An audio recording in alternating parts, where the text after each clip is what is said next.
옆에 계신 분들과 인사하겠습니다. 믿음으로 삽시다. 인사하겠습니다. 시작. 믿음으로 삽시다. 이 시간이 하나님의 은혜를 받는 아주 세상 어떤 시간과도 바꿀 수 없는 귀중한 시간인 줄 아시고, 여러분들이 여러분 속에 믿음이 새롭게 만들어지고 믿음이 회복되고 믿음이 강해지고 성숙해지는 은혜가 있기를 간절히 바랍니다. 오늘은 성령이 하시는 일이라고 말씀을 달았는데, 성령님은 뭐 하시나? 성령님은 뭐 하시나? 이러한 제목으로 말씀을 듣도록 하겠습니다. 지지난주에 우리가 말씀을 들을 때 믿음은 바라봅니다. 믿음은 하나님을 바라보는 것이고 천국을 바라보는 것이고, 특별히 우리 몸에, 우리의 영의 몸의 부활을 바라보는 것이다. 우리의 육신의 몸은 죽어 썩어서 땅에 뿌려지겠지만 우리의 영혼은 하나님 앞에 부활하게 되는데, 영의 몸이 있다고 그랬습니다. 영의 몸이 어떤 몸인지 알 수 없지만 예수님께서 보여주신 그러한 몸, 음식도 드시기도 하시고 사람들에게, 제자들에게, 자기를 믿는 자들에게 보여주시기도 하시는, 시공간을 초월하시는 신령한 몸으로 부활한다고 그랬습니다. 우리의 믿음의 결과물로 우리의 몸이 부활한다고 그랬어요. 그래서 천국에도 차이가 있다고 그랬습니다. 차이가. 세상에 차이가 있듯이 세상에도 몸이 잘난 사람, 외모가 좋은 사람, 이런 다 층화가 있듯이 천국에도 차이가 있다고 그랬어요. 다 똑같은 거 아니라고 그랬습니다. 그래서 우리가 더욱더 영적인 욕심을 내고, 내가 비록 이 세상에서는 늙고 병들어서 점점점 육체가 보잘것이 없어져서 죽겠지만은 내 영은 완전히 영원한, 그 한 번 입은 영의 몸은 영원 무궁하게 존재할 것이기 때문에 우리가 우리 육신의 몸에 집착하고 이 육신의 몸을 어떻게 하면 보호하고 잘 먹이고 편하게 하고 부귀영화를 누리게 할까 하는 그것보다 우리의 영원한 영의 몸이 하나님 나라에서 영원한 영광을 받을 수 있도록 우리의 영의 몸에 신경을 써야 된다고 그랬습니다. 오늘 말씀은 그러면 현재, 오늘, 여기 우리와 함께 계시는 하나님, 내 속에 계시는 하나님, 우리와 함께 계시기도 하시지만 하나님은 또 내 안에 계시고 내 위에 계시는데, 이 하나님은 어떤 하나님이시고 하나님은 나를 위해서 무슨 일을 하시는가? 도대체 우리가 가만히 생각해 보면 나는 이렇게 바쁘고 힘들고 분주하고 어렵게 슬픔과 고난 속에 때로는 인생을 살아가는데 도대체 하나님은 뭐 하고 계신가? 그런 생각이 들 때가 있잖아요. 하나님은 뭐 하시나? 하나님이 뭐 하시는지 성경 말씀이 말씀해 주고 있습니다. 첫 번째, 우리 연약함을 도우신다. 한번 같이 따라해 보겠습니다. 시작. 우리 연약함을 도우십니다. 로마서 8장 26절 말씀을 같이 한번 천천히 읽어보겠습니다. 시작. 이와 같이 성령도 우리 연약함을 도우시나니 우리는 마땅히 기도할 바를 알지 못하나 오직 성령이 말할 수 없는 탄식으로 우리를 위하여 친히 간구하시느니라. 성령도 우리 연약함을 도우시나니 우리가 마땅히 기도할 바를 알지 못한다고 그랬어요. 그러나 오직 성령이 말할 수 없는 탄식으로 우리를 위해서 친히 간구하신다. 여기 성령이 하시는 일은 뭔가 하면 우리가 연약해요. 육체적으로도 연약하고 영적으로도 연약하고 정신적으로도 연약하고 심리적으로, 감성적으로 다 연약한 존재가 우리 인간입니다. 성도라고 다를 것이 아니에요.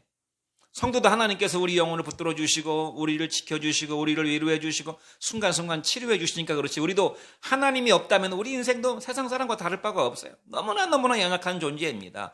육체적으로 한번 인간을 다 홀딱 발가 벗겨놓고 한번 세워놔 보세요. 인간처럼 연약한 존재가 어디 있습니까? 짐승들은 가죽에도 두껍고 털에도 두툼하게 나 있으니까 상처를 잘 안 받잖아. 인간은 그냥 맨몸뚱이에요. 정신적으로도 마찬가지예요. 강한 것 같지만 사소한 말 한마디에 기분이 상하고 상처를 받고 때로는 극단적인 선택을 하고, 얼마나 연약한지 몰라요. 인간이 또 얼마나 죄에 쉽게 물들어 버립니까? 깨끗하고 고고한 것 같은 사람들이 금방 오염돼가지고 금방 변질돼가지고, 이런 모습이 인간의 모습이라 이 말입니다. 그래서 성령께서는 오늘도 우리와 함께 계시면서 무슨 일을 하시는가? 우리 연약함을 도우신다고 그랬어요. 여러분, 이것은 신학적으로 딱 구분된 건 아닌데, 인류 역사를 이렇게 크게 아담과 하와로부터 시작된 인류 역사를 3기로 구분해서 말할 수 있다고 생각이 됩니다. 이것은 딱 신학적으로 정립된 이론은 아니에요. 그러나 제가 생각해 보니까 이 세상 역사는 3기로 구분됩니다. 3기. 1기는 뭔가 하면 성부 하나님이 역사하시던 시기가 있었습니다. 성부 하나님, 우리가 성경 말씀을 통해서 보고 있는 여호와 하나님, 그 이름을 여호와라 하는 야훼라고 하시는, 또 다른 그 성경 말씀에는 엘로힘, 전능하신 하나님, 야훼 하나님이란 말은 구원자 하나님이란 말 뜻이고요. 엘로힘이란 하나님이란 말은 전능하신 하나님이란 말입니다. 구약시대 하나님은 출애굽 백성들, 이스라엘 백성들에게 여호와 하나님으로, 구원자 하나님으로, 전능하신 하나님으로, 홍해바다를 가르시는 하나님으로 임하셨어요. 이 하나님을 성부 하나님, 아버지 하나님이라고 부를 수 있습니다. 아버지 하나님이라고 부른다고 말씀하고 있으니까 구약의 하나님의 시대입니다. 두 번째, 이기의 이 역사는 무엇인가? 성자 하나님입니다. 성자 하나님의 이름은 예수님이시지요. 예수님께서 이 땅에 육신을 입으시고 오셔서 3년 반 동안 제자들과 인생들과 함께 하신 그 임마누엘의 하나님, 성령이 육을 입으시고 오셔서 여인의 몸에 탄생하셔서 우리와 똑같은 육체 과정을 밟으신, 그러나 죄가 없으신 그 하나님의 시대, 그 하나님을 성경이 사복음서에서, 마태복음, 마가복음, 누가복음, 요한복음에서 증거하고 있지요. 사복음서에 등장하시는 그 하나님이 바로 성자 하나님, 이기의 하나님 시대라고 말할 수가 있습니다. 그러면 3기의 하나님은 어떤 하나님이신가? 성령 하나님이십니다. 성령 하나님, 예수님께서 십자가에 죽으시고 부활 승천하셔서 오순절 마가의 다락방에 성령으로 각 사람에게 강림하셨던 그 하나님, 그리고 지금도 우리 가운데 각 사람에게 임하시고 계시는 그 하나님, 그 하나님에 관한 기록은 사도행전부터 요한계시록까지 기록되고 있지요. 그러니까 성부 하나님, 육신을 입으시고 오신 성자 예수님, 그 다음에 성령으로 각 사람에게, 모든 자기를 믿는 백성들에게 임하셔서 역사하시는 사도행전의 하나님, 로마서의 하나님, 요한계시록의 하나님, 이 하나님이 바로 성령 하나님인데, 이렇게 세 기로 구분할 수 있다. 물론 성부, 성자, 성령은 삼위일체 한 분 하나님이시기 때문에 성부 하나님이 역사하실 때 그러면 성자 하나님과 성령 하나님은 무슨 주무시고 계셨는가, 그런 차원이 아니죠. 우리는 하나님의 그 존재를, 하나님이 존재하는 그 양식을 다 알 수가 없어요. 어떻게 성부, 성자, 성령이 한 하나님이신가 우리는 알 수 없어요. 우리 인간의 이해로 알 수 없습니다. 알 수 없는 것은 그냥 믿어야 되는 것이에요. 그거를 인간의 머리로 이해하려고 계속 분석하고 따지고 연구하고 막 하다 보니까 엉뚱한 이단으로 빠지게 되는 거예요. 그러나 우리가 편의상 우리가 이해하기 쉽게, 하나님을 좀 더 이해하기 쉽게 1기 하나님은 성부 하나님, 아버지 하나님, 2기 하나님은 성자 예수님, 3기 하나님은 성령 하나님이다. 우리가 이 로마서 말씀을 통해서 받으려고 하는 은혜는 바로 이 성령 하나님에 관한 은혜입니다. 여러분, 이 3기를 제가 말씀드렸어요. 성부 하나님의 시대, 성자 예수님의 시대, 성령 하나님의 시대인데, 이 세 시대 중에 가장 축복된 시대가 어느 시대였습니까? 여러분은 성부 하나님, 성자 예수님, 성령 하나님의 시대, 이 세 부류의 시대 중에서 한 부류를 선택해서 하나님을 믿고 살려고 한다면 어떤 시대를 택하시겠습니까? 저는 얼마 전까지만 해도 제가 깊이 묵상을 하면서 우리가 살고 있는 시대가 얼마나 복된 시대인가를 깨닫게 됐는데, 저보고 살라고 그러면 저는 예수님의 시대를 택할 거라는 생각을 했었습니다. 왜냐하면 예수님을 육체로 볼 수 있으니까. 또 어떤 사람은 이렇게 생각할 것입니다. 나는 아브라함의 시대에 살고 싶다. 아브라함의 시대에 세상 인구가 얼마나 많았는지는 모르겠지만, 수천만 명 아니면 억 명이 있을지는 모르겠지만, 하나님은 아브라함만 특별하게 만나주시지 않았느냐. 그야말로 하나님의 이름이 아브라함의 하나님이었다. 그러나 아브라함의 시대는요, 하나님이 아브라함에게 나타나시는 것이 항상 나타나시는 것이 아니었습니다. 하나님이 신령하신 초자연적인 모습으로, 그것도 온전하게 자기를 100% 드러내서 만나시는 것이 아니라 자기의 영광의 일부분만을 아브라함에게 보여주셨는데, 그것도 10년에 한 번, 20년에 한 번, 30년에 한 번, 가끔. 그러니까 물론 하나님은 항상 아브라함과 함께 계셨지만, 아브라함의 입장에서 볼 때는 하나님은 항상 나한테 보여지게 나타나시는 분이 아니에요. 10년에 한 번씩 나타나시는 하나님이 20년에 한 번씩 나타나시는 분이에요. 그러니까 아브라함의 시대에 하나님으로 인한 어떤 은혜와 하나님으로부터 임하는 어떤 이런 충만함이라고 하는 것은 항상 지속되는 것이 아니었다, 그 말입니다. 그렇다고 그 시대에 성경 말씀이 있었던 것도 아니에요. 그 시대는 성경도 없었어요. 그럼 예수님 시대는, 저는 예수님 시대를 선택했을 것이라고 말씀드렸지만, 예수님이 육체로 계실 때 예수님과 함께, 지금 제가 설교하는 게 아니고 우리가 예수님 시대에 살았다면 지금 예수님이 여기 서 계셔가지고 말씀을 증거하신 설교자가 예수님이에요. 이 세상에 어떤 설교자가 예수님처럼 은혜롭게 복음을 전할 수가 있겠습니까? 그 예수님의 육성을 통해서 우리 귀에 들려오는 그 예수님의 음성을 듣고 예수님 모습을 실제로 우리의 눈을 떠서 육안으로 봤다 이 말입니다. 끝나고 나면 예수님과 함께 식사를 하러 들어가서 예수님과 함께 밥을 같이 먹었어요. 잠도 같이 잤어요. 얼마나 은혜로운 시대였겠습니까? 얼마나 은혜로운 시대. 그러나 예수님이 행하시는 그런 놀라운 기적, 죽은 자를 살리시고 문둥병을 고치시고 귀신들을 쫓아내시고 하는 것들을 직접 현장에서 눈으로 목격하고 하루에도 막 수없이 많은 기적들이 일어나는 것을 눈으로 목격했잖아요. 예수님의 그 숨결을 느낄 수가 있었고 예수님을 원하면 제자들이니까 예수님을 만질 수도 있었고 예수님을 볼 수도 있었고 그러나 그 예수님도 육체를 입으신 예수님이셨어요. 육체를 입으시고 오신 예수님이라는 것은 무엇을 말하는가 하면 예수님이 시간과 공간의 제약을 받으셨다 그 말입니다. 예수님은 스스로 하나님이시지만 시공간을 초월해 계신 하나님이시지만 시공간의 제약을 받는 세상 속에 우리와 똑같은 육체를 입으시고 역사의 한 어떤 그 시점에 오셨다 그 말입니다. 제한적으로 임재했단 말이에요. 무슨 말이냐면요. 예수님께서 만약에 오늘 오셔서 목자교회에서 설교를 하시면 참된 교회는 예수님을 만날 수가 없는 거예요. 다 목자교회로 와야 되는 거예요. 든든한 교회에서는 예수님 만날 수가 없어요. 예수님은 목자교회에만 지금 제한적으로 계시기 때문에 또 너무너무나 큰 이런 막 몇천 명, 몇만 명 되는 이런 예배당에서는요. 예수님 음성을 들을 수가 없어요. 예수님 목소리가 아무리 크다 할지라도.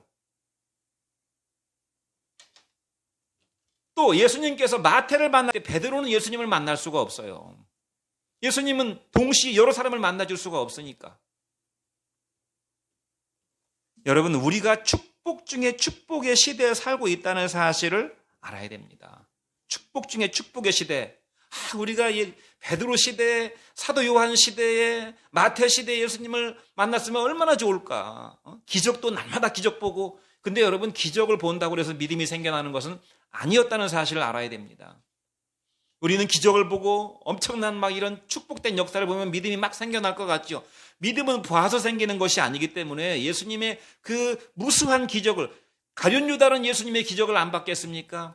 예수님과 함께 항상 먹고 마시고 함께 생활했는데 가룟 유다는 예수님의 엄청난 기적과 그 예수님의 말씀을 듣지 않았겠습니까? 그런데 가룟 유다에게는 믿음이 생겨나지 않았어요. 가룟 유다뿐만이 아니죠. 많은 사람들이 수많은 무리들이 예수님의 기적을 보았고 예수님의 음성을 들었고 예수님의 형상을 보았지만 믿음이 생겨나지 않았어요. 그 믿음이라고 하는 것은 내 육신의 감각의 결과물로 생기는 것이 아니라고 성경이 말씀하고 있다고 그랬죠. 그러니까 그 시대에 예수님을 육체로 봤다고 해서 오늘 우리와 같은 축복을 누리는 것은 아니라는 사실, 우리가 얼마나 축복된 시대에 살고 있는지를 우리가 알아야 된다는 것입니다.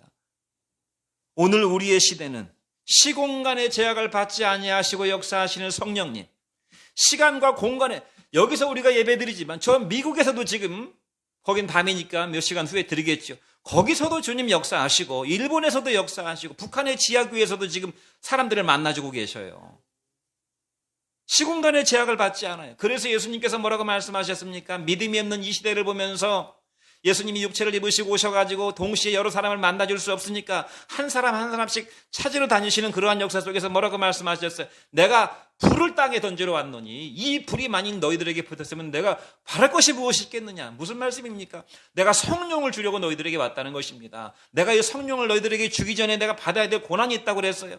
이 성령이 너희들에게 임임해서 그 성령이 각 사람 심령 속에 탁 붙어가지고 막 마음속에서 성령의 불이 타오른다면 내가 바랄 것이 없다. 그러나 나는 너무나 아직 이 성령의 불이 임하지 않았기 때문에 너무나 답답하다 그랬어요. 그런데 오늘 우리는 성령이 지금 각 사람 속에 아주 인격적으로 임하는 그런 시대에 우리가 살고 있다는 것입니다. 그러니까 얼마나 큰 축복이에요. 그러니까 기적을 보려고 막 기도원 찾아가고 막 집회 찾아다닐 필요 없어요. 엄청난 응답을 받아야만 내가 믿음이 생겨나는 것이 아니라는 사실을 알아야 됩니다. 성령이 지금 우리 속에 말씀을 듣는 이 시간 속에 역사하셔서 우리들에게 믿음의 축복, 가장 귀한 믿음의 축복을 주신다는 사실. 이것을 시공간의 제약도 받지 않아요. 우리가 교회에서만 성령을 만날 수 있는 것도 아니에요. 학교에 가도 성령을 만날 수 있고, 군대 생활하는데도 성령을 만날 수 있고, 감옥살이 하는 사람에게도 성령이 임할 수가 있습니다. 화장실에 가도 임할 수가 있고, 심지어 우리가 자는 시간에도 성령은 우리 가운데 임하여 계신다는 사실. 자다가 밤에 갑자기 새벽 3시에 일어나도 내 속에서 역사하시는 성령을, 내 속에서 임재하시는 성령을 우리가 의식할 수 있어요. 자다가 일어나서도 주여 할 수 있다 이 말입니다. 얼마나 큰 축복입니까?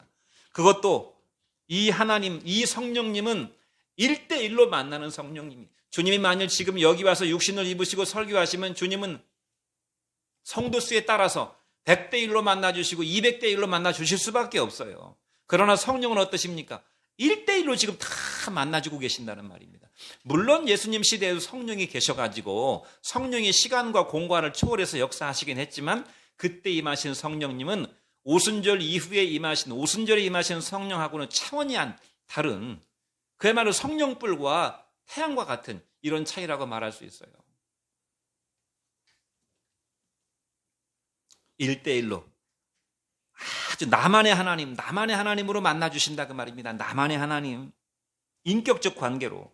여러분, 사도행전 2장 3절 말씀을 같이 한번 읽어보겠습니다. 사도행전 2장 3절. 마치 불의 혀처럼 갈라지는 것들이 그들에게 보였다고 그랬어요. 각 사람 위에 하나씩 임하여 있었다. 오순절에 마가의 다락방에서 하나님께서, 예수님께서 성령을 내가 너에게 보내줄 것이다, 내가 보혜사를 보내줄 것이다 라고 말씀하셨지, 미리 예언적으로. 제자들의 마음속에 하나님의 영이 임해서, 그때까지는 아직 성령이 충만하게 임하진 않았지만 오순절 마가의 다락방에서 모여서 기도하기 시작했습니다. 하나님 앞에 막 성령을 보내달라고 기도했는지도 모르겠어요. 아직 뭔지 모르는 사람들이기 때문에 뭔가 할 때는 하나님께 간절히 기도했어요. 그랬더니 성령이 불처럼 임하셨는데, 성령이 각 사람에게 임했다고 그래요. 각 사람 위에 불이 막 머물러서 그들 속에 불이 타오르고 있었어요. 이때로부터 성령은 이 세상 모든 사람들 속에, 각 사람 속에 임하셔서 그 마음속에 불을 놓는 역사를 이루고 계신다는 사실이에요. 얼마나 큰 축복입니까? 얼마나. 각 사람들에게 하나씩 그 불들이 임했다고 그랬어요. 그러니까 마치 이와 같은 것입니다. 제가 비유를 들자면, 예전에 한 30년, 한 40년 전쯤에 제가 한 초등학교 다닐 적에까지도 우리 동네에 전화가 없었어요. 전화가 딱 한 대 있었습니다. 전화가. 그것도 이렇게 막 돌리는 기계식 전화기였어요. 그게 막 전화하면 이제 통신국에서 연결해주고 또 연결해주는, 이렇게 받는 그런 전화기였는데, 우리 동네에 딱 전화가 한 대 있었어요. 가끔 우리 집으로 서울에 사시는 이제 큰아버님이나 작은아버님이 전화를 하십니다. 그러면은 그 전화집이라고 불렀는데, 그 전화집에 그 아저씨가 막 집으로 쫓아와요. 막 문을 두드려. 서울에서 전화 왔어요. 전화 받아요. 그러면 또 우리 아버지가 또 막 쫓아가가지고 전화집 쫓아가가지고 전화를 받았어요. 그런 시대가 있었습니다. 그런 시대를 성부 하나님의 시대라고 말할 수 있어요. 너무너무 통화하기 어려운 시대. 하나님 만나기가 너무너무 어려운 시대. 그 다음에 공중전화 시대가 있었죠. 공중전화. 지금은 공중전화 거의 다 없어졌지만, 공중전화는 그 사람들이 길을 가다가 전화할 일이 있으면 줄을 서야 돼요. 줄을. 바쁜 데는 막 사람들이 많이 몰리는 데는 전화 한번 걸으려면 막 10분, 20분씩 기다려야 됐습니다. 그러면 앞에 사람이 좀 길게 하면 막 짜증이 나가지고 막 그것 때문에 다투기도 하고, 그런 시대가 있었죠.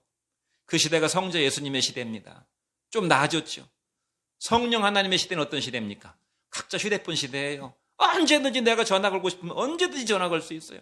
어떤 정보도 얼마든지 지금 막 문자도 할 수 있고 카톡도 할 수 있고 뭐 영상도 받아볼 수 있고, 이런 시대가 지금 성령 시대, 우리 휴대폰의 시대, 개인적인 각자 자기 전화기를 가지고 있는 시대라 그 말이에요. 우리가 만약에 기계식 전화기로 돌리는 시대에 살라 그러면 얼마나 힘들겠습니까? 우리가 얼마나 큰 은혜 가운데 살고 있는지를 알아야 된다. 성경도 얼마든지 펴서 읽으면, 성경을 읽는 즉시 우리가 믿음으로 읽는다면 성령의 감동이 있어서 말씀이 우리 속에 은혜로 다가오는 그런 시대에 살고 있다는 사실.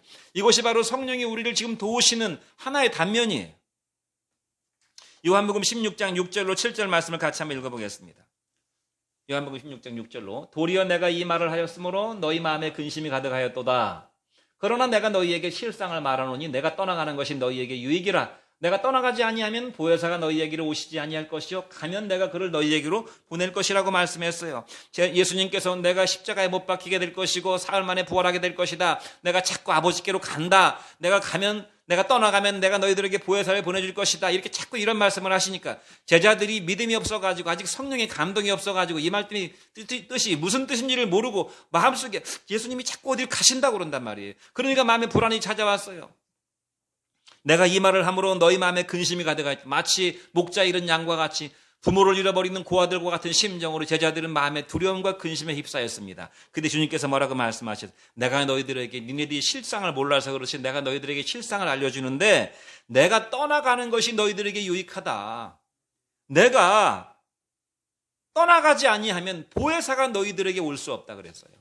성령께서 올 수 없다 그 말입니다. 보혜사가 내가 가면 그 보혜사를 너희들에게 각 사람에게 보내줄 것이다. 이렇게 말씀하신 것입니다. 성도의 축복 중에 축복이 무엇입니까? 성령 하나님을 통해서 나의 하나님을 만날 수 있는 것입니다. 나의 하나님, 나의 1대1의 하나님, 나의 개인적인 하나님, 언제든지 어디에 있든지 어떤 형편과 처지에 있든지 나의 개인적인 하나님, 이 우주를 지으시고 천지만물을 지으시고 모든 영계와 자연계를 주관하시는 절대자 하나님을 나만의 하나님으로 내가 하나님을 독차지할 수 있다 그 말입니다. 부모님도 자식이 많으면 자식에게 사랑을 나눠줘야 되니까 섭섭한 자식도 생길 수가 있잖아요. 그러나 하나님은 아무리 많은 인구가 아무리 많은 인간들이 하나님을 믿는다 할지라도 하나님을 독차지하는 거하고 똑같이 우리가 믿을 수가 있어요. 그런데 많은 사람들이 내가 독차지할 수 있는 하나님에 대해서 귀한 걸 몰라요. 그래서 그냥 무리수에 파묻혔다가 수백 명, 수천 명이 모인 무리수에 파묻혔다가 그냥 가버리는 것입니다. 나만의 하나님을 만나지 못하고 나만의 하나님에게 기도하지 못하고 나만의 하나님에게 내 영혼을 드리지 못하고 얼마나 불행한지 몰라요. 아브라함은 10년마다 20년마다 30년마다 서너 번에 걸쳐서 만났을 뿐입니다. 제자들도 적어도 12명의 제자가 있었으니까 12대 1로 만나야 됐어요. 예수님 만나려면 서로 만나고 싶어서 예수님께 가까이 갔다면 12명 12대 1로 만나야만 됐다 이 말입니다. 김 집사님도 만나줘야 되고 지금 그 다음 박 집사가 대기하고 그 다음에 장로님 대기하고 다 순번이 있어서 아무 때나 예수님 만날 수가 없었어요. 무리들은 말할 것도 없죠. 오죽했으면 혈루병 앓는 여인이 예수님을 따로 개인적으로 신방을 받을 수가 없어가지고 수백 명의 무리들이 막 예수님 밀고 당기고 무리에 휩싸여서 가시는 예수님 겨우겨우 뒤쫓아가가지고 예수님 옷을 만졌겠습니까? 얼마나 예수님을 만나고 싶었으면. 마가복음 2장에 보면은 그 중풍병자가 나오잖아. 예수님을 만나서 예수님 만나기만 하면 병을 고친다니까 만나서 병 고침 받으려고 만나러 왔는데 너무너무나 많은 사람들 때문에 예수님 계신 그 방에 그 집 방에 들어갈 수가 없었습니다. 그래서 어떻게 했습니까? 지붕에 올라가서 지붕을 뜯어버렸잖아요. 지붕을 뜯어버리니까 모든 사람들의 관심과 심지어 예수님의 관심도 지붕에서 막 지금 난리가 났으니까 지붕에서 무슨 일이 벌어지고 있나. 그때 예수님 관심을 받아가지고 예수님을 그렇게 만났어요.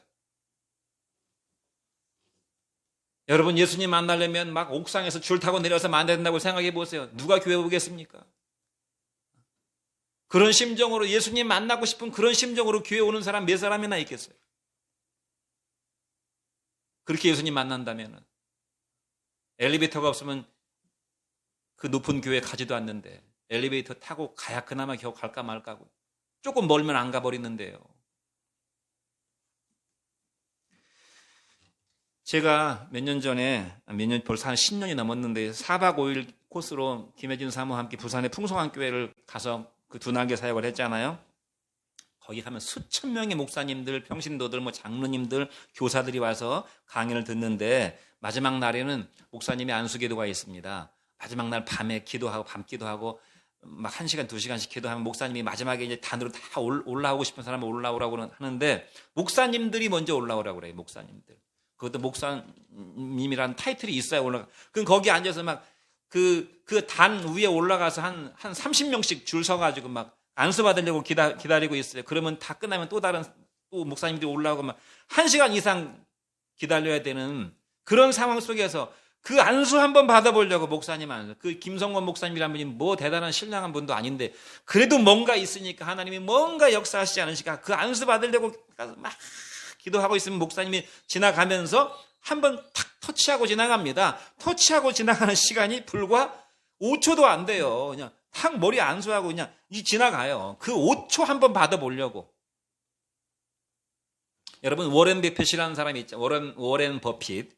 투자의 귀재라고 하는 워렌 버핏이 있는데요. 이 사람이 투자하는 데마다 대박이 터지는 거예요. 투자하면 막 주가가 팍 오른다지만 그 사람이 막 엄청나게 대박이 터져가지고 투자의 귀재인데요. 이 사람이 뭐 돈도 어마어마하게 많겠죠. 그러니까 투자를 하는 데마다 대박이 터졌으니까.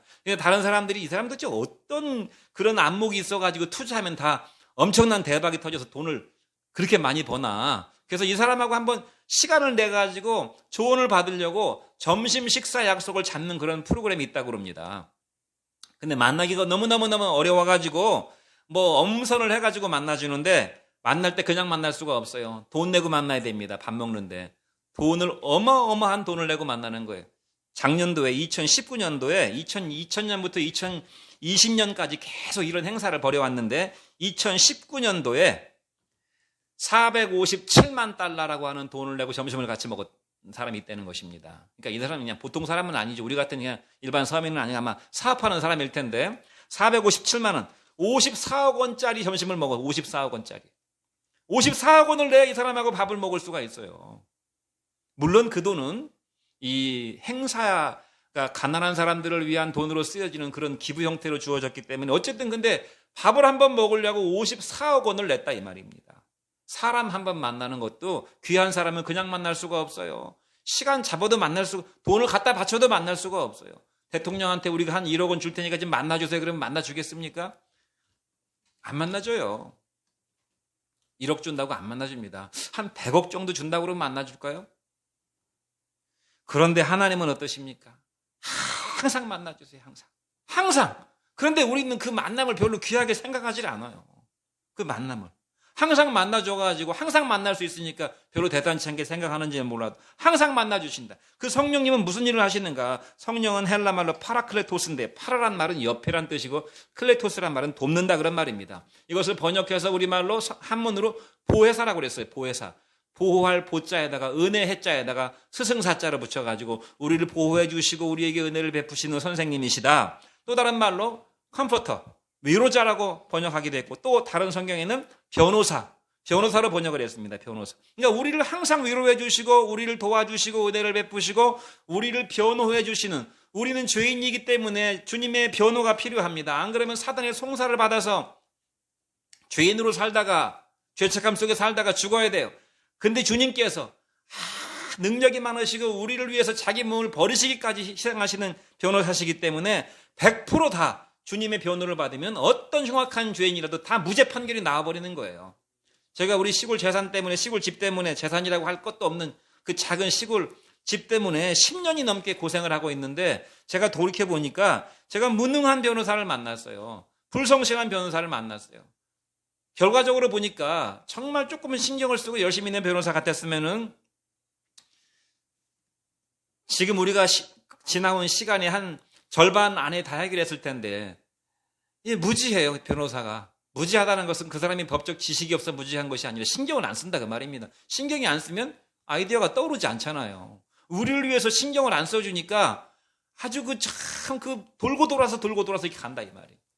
그런데 주님을 따라갈 마귀가 정말 인간의 죄 하나하나, 티끌 하나하나도 다 잡아내서 정죄하는 엄청난, 말하자면 영적 검사가 마귀예요. 죄 하나 놓치지 않아요, 마귀는. 그런데 우리 속에 있는 티끌 같은 죄 하나하나도 주님이 다 변호를 하셔가지고 100번 재판정에 있으면 100번 다 우리는 무죄 선고를 받는 거예요. 믿습니까? 그래서 우리가 살고 있는 거예요. 그래서 우리가 오늘 여기 와서 하나님 앞에 거룩한 예배를 드리고 있다 이 말입니다. 성령이 무슨 일을 하시냐고요? 왜 주님은 내가 이렇게 그냥 돈 좀 달라고 그러는데 그 돈이 지금 뭐가 아까워서 안 주시나? 응? 좋은 상경 좀 주시면 하나님 손해 보시는 거예요. 그거 안 주시나? 근데 줘도 마찬가지라. 줘도 달라지는 건 별로 없어요. 그러니까 별로 그런 것이 우리에게는 정말 필요한 것은 필요한 만큼 주시겠지만 주님 보실 때는 주님이 아까 뭐라고 말씀하셨어요? 우리는 마땅히 기도할 바를 알지 못한다고 그래서 이 말이 무슨 말이냐면요. 하나님께서 기도하기를 원하시는 것이 있는데 우리는 하나님이 원하시는 기도를 하지 않고 자기가 원하는 기도만 한다 이 말입니다.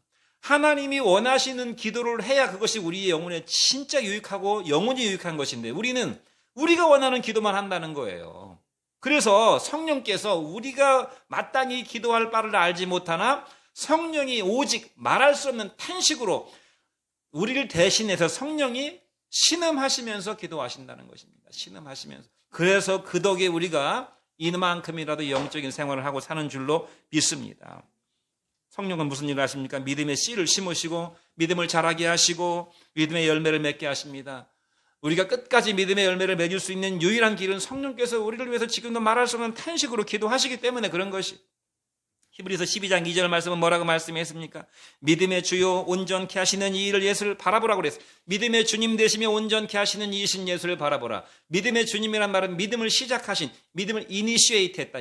믿음을 시작하시고 믿음을 퍼펙트 완성하시는 주님을 바라보라고 그래. 그러니까 우리 속에서 믿음을 시작하신 것도 예수님이시고 믿음을 완성시켜 가시는 분도 예수님이시니까 우리가 예수님만 바라보고 우리의 인생과 우리 영혼을 주님께 맡기면 주님이 시작하신 그 믿음을 마지막 날에 열매로 맺게 하실 것이라는 말입니다. 우리가 어떻게 주님을 믿고 이 자리에 섰습니까? 우리가 어떻게 하나님을 감히 겁없이 아버지라고 부릅니까?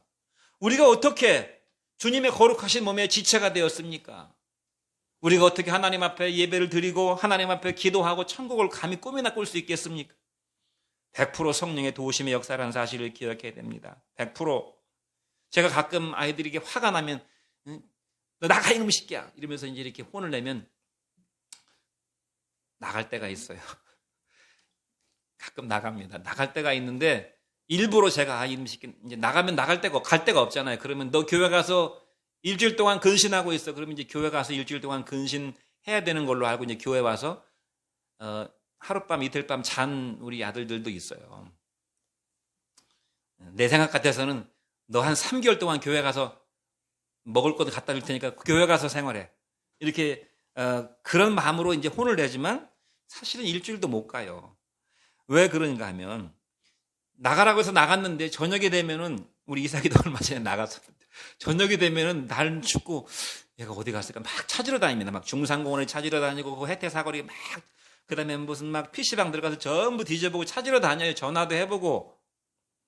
왜냐면 이제 배고플 텐데 이 추운데 이 저기 그냥 추리닝 하나 입고 나가는데 어떻게 하지? 또 밤에 되면 무서울 텐데 심지어 교회 가서 교회 가서 자라고 했는데 교회 무서울 텐데 노숙자가 문을 두드리면 어떡하나 무서울 텐데 위험할 텐데 마음이 외로울 텐데 이런 생각이 들어가지고 들으라고 합니다. 그냥 다시 들으라고. 그러니까 무슨 말이냐면요. 부모가 자식을 챙기고 자식을 걱정하고 자식을 위하지 않으면 자식은 사람으로 살 수가 없어요. 자식은. 어디 가서 밥을 얻어먹고 살며 어디 가서 씻고 살 것이며 어디 가서 몸을 따뜻하게 녹일 수가 있겠습니까? 어디 가서 어린 자식이. 그러니까 부모의 말할 수 없는 탄식과 부모의 은혜와 부모의 기도와 도움으로 산다는 것을 아는 자식은 철이 들은 자식이고 그거를 모르고 그것이 귀한 거를 모르고 자행자지하고 지멋대로 사는 자식은 철이 없는 자식. 영적으로도 마찬가지. 하나님이 우리를 이렇게 끊임없이 우리를 위해서 우리를 도우시는데 하나님은 나를 안 도와주신다고. 하나님은 나한테 돈을 많이 안 주신다고. 하나님은 내가 원하는 걸 안 들어주신다고 이렇게 철없이 영적인 철부지로 살면 안 된다는 말이죠. 성령의 도우심이 없다면 우리는 이미 죽은 자요, 유랑자요, 사단의 노예요, 육신의 종로로 타다가 죽었을 것입니다. 멸망의 자식으로, 지옥의 자식으로 떨어졌을 것입니다. 여러분, 인간이 얼마나 나약합니까? 얼마나 무지합니까? 큰 소리 뻥뻥 치고 굳은 결심을 해도요, 작은 시련 앞에, 유혹 앞에 펑펑 나가 떨어지는 것이, 그냥 무참하게 꺾여버리는 것이 인간입니다. 베드로를 보세요. 베드로가 주님께 뭐라고 그랬습니까? 십자가 지기 전에 예수님이 내가 주와 함께 죽을지언정 결코 주님을 부인하지 않겠습니다. 결코 나는 그런 사람 아닙니다. 나는 많이 배운 사람은 못 되지만 나는 의리가 있는 사람이고 나는 의지가 있는 사람이, 나는 두려움이 없는 사람입니다. 나는 끝까지 한다면 하는 사람입니다. 큰소리 뻥 쳤지만요. 죽음 앞에 딱 코너에 몰리니까 어떻게 됐습니까? 예수님을 3번씩이나 부인하고 저주했다고 그랬어요. 이것이 인간이죠. 그래서 주님께서 뭐라고 말씀하셨어요? 누가복음 22장 31절 말씀 마지막으로 읽고 마치겠습니다. 뭐라고 말씀하셨습니까? 같이 한번 읽어보겠습니다. 시몬아 시몬아 보라, 사탄이 너희를 밀가부르듯 하려고 요구하였으나 그 그러나 내가 너를 위하여 내 믿음이 떨어지지 않기를 기도하였노니 너는 돌이킨 후에 내 형제들을 굳게 하라고 그랬잖아요. 이미 베드로가 아무리 의지가 강하고 아무리 심지가 강하고 아무리 용기가 있고 겁이 없어도 죽음 앞에, 코너 앞에, 사람들의 위협 앞에 나가 떨어질 것을 아신 예수님께서 겟세마네 동산에서 베드로를 위해서 땀이 핏방울이 되는 그런 기도를 들으셨을 때 베드로를 위한 중보 기도가 있었다. 사탄이 너를 밀 까부르듯 하려고 그냥 이렇게 막 까불어가지고 떨어지게 하려고 너희를 청구했으나 내가 너를 위해서 내 믿음이 떨어지지 않기를 간구하였노니 그래서 그 덕에 베드로가 다시 회개하고 살아날 수 있었다는 말입니다. 그래서 교회 기둥 같은 일꾼이 될 수가 있었다는 말입니다. 베드로에게 임한 축복이 무엇입니까? 믿음을 향한 주님의 도우심. 주님이 나를 지금 돕고 계신다는 사실을 알아야 됩니다. 내가 그냥 그래도 이만큼 믿어서 내가 그래도 믿음이 좋아서 내가 이런 쬐끄만 개척교회 나와주는 거지. 내가 그래도 이렇게 그냥 믿어주는 거지. 내가 시련이 있고 뭐 기도응답 된 것도 별로 없지만 그냥 내가 의리로 믿어주는 거, 내가 그냥 믿는 거지. 어차피 들어선 인생이니까. 천만의 말씀이라 이 말. 주님이 여러분의 믿음을 돕지 않았다면, 지금도 돕고 계시지 않다면 인간이 얼마나 추잡한 존재인데, 인간이 얼마나 비겁한 존재인데요. 인간이 얼마나 변덕스러운 존재인데요. 얼마나 자기중심적인 존재입니까? 이와 같이 성령도 우리 연약함을 도우시나니 우리가 마땅히 빌 바를 알지 못하나 성령이 말할 수 없는 탄식으로 우리를 위해서 간구하신다는 사실을, 주님이 우리를 도우신다는 사실을 믿으시는 축복이 있기를 주의 이름으로 축원드립니다.